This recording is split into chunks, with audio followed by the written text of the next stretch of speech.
బాగా బ్రతికిన వాళ్ళు హ్మ్. ఒకప్పుడైతే. హ్మ్. ఇప్పుడు సిట్యుయేషన్స్ బాలా. బాలే. హ్మ్. ఒక 20, 25 ఇయర్స్ నుంచి బాలేదు. బాలేదు. సో, నాన్నకప్పుడు కష్టపడుతున్నావు కుటుంబం కోసం. సార్. తల్లిదండ్రుల ఆ! కోసం కష్టపడుతున్నావు. సో, ఆ ప్రేమ మేము నెయ్యి, పెరుగు అవి లేనిది మేము బతకలేం సార్.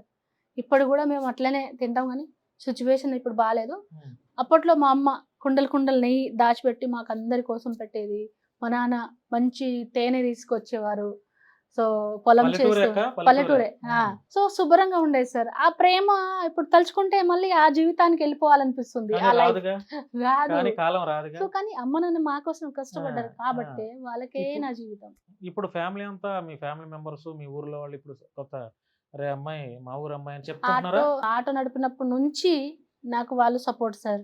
ఇప్పుడు ఢిల్లీలో ఉన్నా గూడా వాళ్ళు చెప్పేవారు. ఇక్కడ చేపించుకో, ఇక్కడ ఇస్తలేరు, ఇక్కడ ఇస్తలేరు" అని ఊర్లో భాష చెప్పుకునేవాళ్ళు. హ్మ్. ఇస్తారమ్మా గానీ ప్రాసెస్ ఉంటాయి గదా! వాళ్ళు గూడా చాలా ఆశగా చూసేవాళ్ళు ఇప్పుడు సార్. ఇప్పుడు సంతోషపడుతున్నారైతే. సంతోషం దగ్గరగా వచ్చావు. ఆ! ఫోన్‌లొస్తున్నాయి సార్.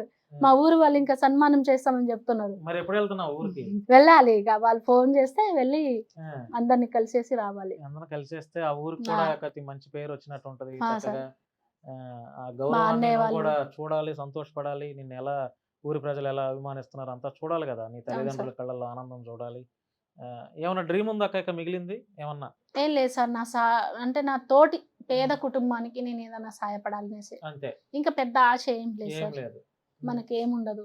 ఎలా బతికామా అంటే మా ఫ్యామిలీ అలా బతికింది కాదు కదా! హ్మ్. ఆ ఫీల్డ్‌లోనే బతకాలి. ఇంత పెద్ద బిల్డింగు, ఇంత హ్మ్. పెద్ద పెద్ద కార్లు కొనేసి హ్మ్. బిల్డప్ ఏసుకుంటూ తిరగాలనేసి